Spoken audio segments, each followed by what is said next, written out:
देखिए, आज का जो प्रेज़ेंट टाइम चल रहा है 2 चीज़ें बहुत आम तौर पर आप दिन भर में कई बार कई लोगों के मुँह से सुन लेते हैं, खुद भी हम कई बार कहते हैं। कौन से 2 शब्द हैं? बहुत टेंशन है और दूसरी बहुत दुःख है।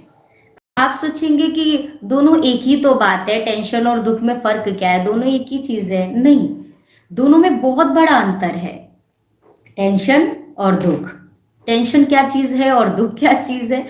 तो ये बहुत फ़र्क वाली चीज़ इसमें जानते हैं क्या है? दुःख क्या है? जैसे मैं बीमार हूँ, ये मेरे साथ हो रहा है, तो ये दुःख है मेरा। या फिर मेरी कोई चीज़ खो गई है, मुझे उसके खोने का दुःख है।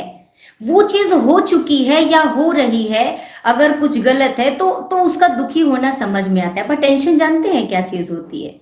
टेंशन टेंशन मीन्स कि अगर मैंने ऐसा किया और कहीं मुझे लॉस हो गया तो?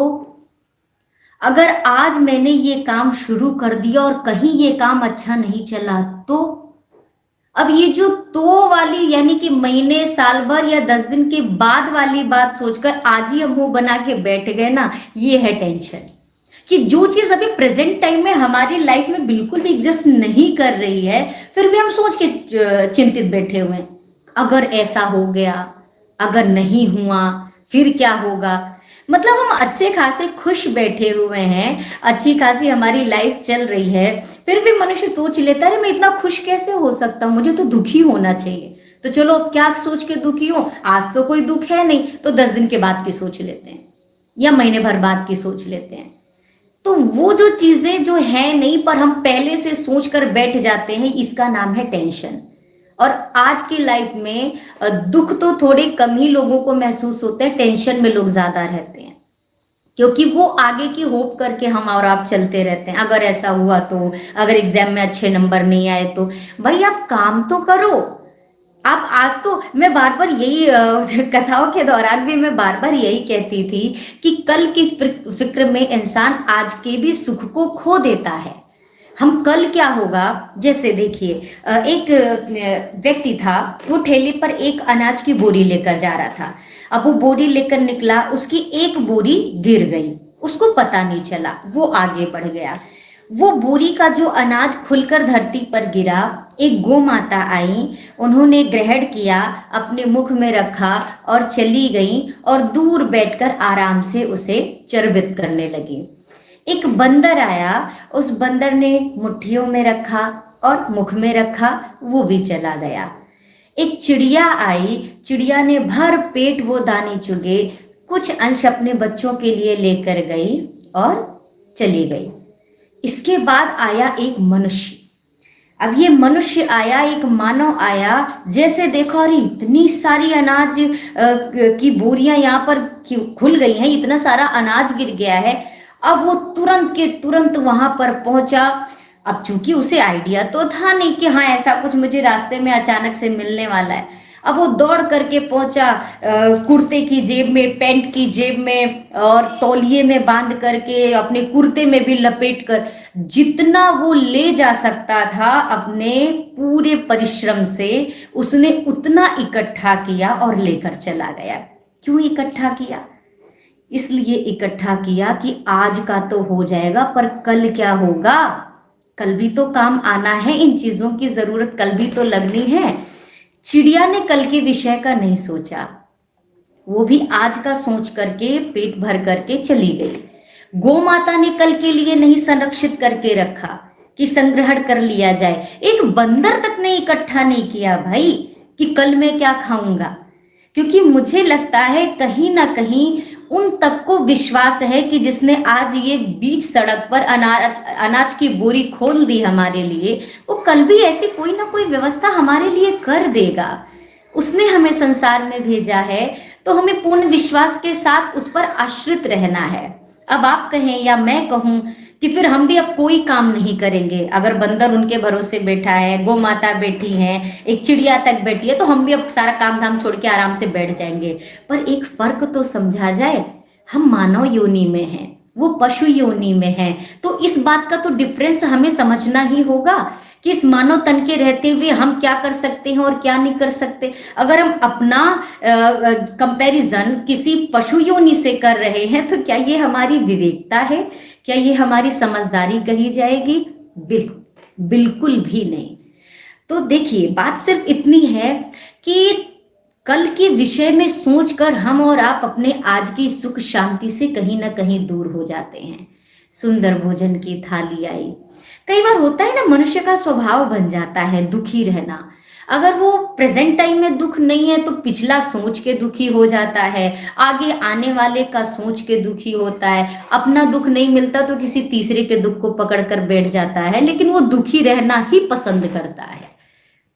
एक आए पति देव घर पर पहुंचे, भोजन की थाली आई, भोजन में थोड़ा सा नमक कम निकला, थाली उठाकर खिसका दी, लगे बरसने देवी जी पर, ये कैसा भोजन बनाया है। ऑफिस से थका हारा इंसान आए और ढंग का भोजन भी नहीं मिल सकता। पत्नी ने चखा, उनको अपनी गलती का आभास हुआ कि वाकई में आज मुझसे गलती तो हुई।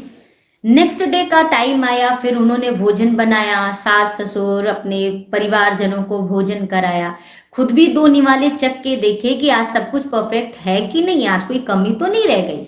सब चीज उन्हें भी ठीक लगी। पति देव आए, भोजन परोसा। जैसे ही भोजन की थाली सामने रखी, एक निवाला पाया ही था कि फिर से थाली खिसका दी और गुस्सा होने लगे। पत्नी ने कहा, देखिए जी, आज तो मुझसे कोई गलती नहीं हुई है। आपने कल मुझे डांटा, कल मैंने एक्सेप्ट कर लिया, स्वीकार किया, क्योंकि कल मेरी भूल थी, कल मुझसे भोजन में कमियां हुई थी। पर आज तो मैंने सास जी को खिलाया, ससुर जी को खिलाया, परिवार के और अन्य लोगों ने खाया। अरे दो निवाले तो मैंने खुद ने भी चखे संतुष्टि के लिए कि सब कुछ ठीक है कि नहीं। आज सब कुछ परफेक्ट था। आज आपका क्रोध करना नाजायज है। आज तो मैंने बहुत अच्छा भोजन बनाया है, फिर आप क्यों गुस्सा कर रहे हैं? पति देव ने कहा, तो मैंने कब बोला कि भोजन खराब बनाया है? बहुत अच्छा भोजन बनाया है। अरे मैं तो ये कह रहा हूं, जैसा भोजन तूने आज बनाया है ऐसा कल क्यों नहीं बनाया था? अब आप बताइए, ये कोई क्या मुद्दा हो सकता है परेशान होने का? अब ये आज के विषय में नहीं सोच रहे, आने वाले के विषय में ना सोचकर जो बीत गया उस पर पछता रहे हैं। अब अगर ऐसा हमारा आपका स्वभाव बन जाए तो संसार की कोई शक्ति ऐसी नहीं है जो हमें प्रसन्न रख सके, जो हमें सुख प्रदान कर सके।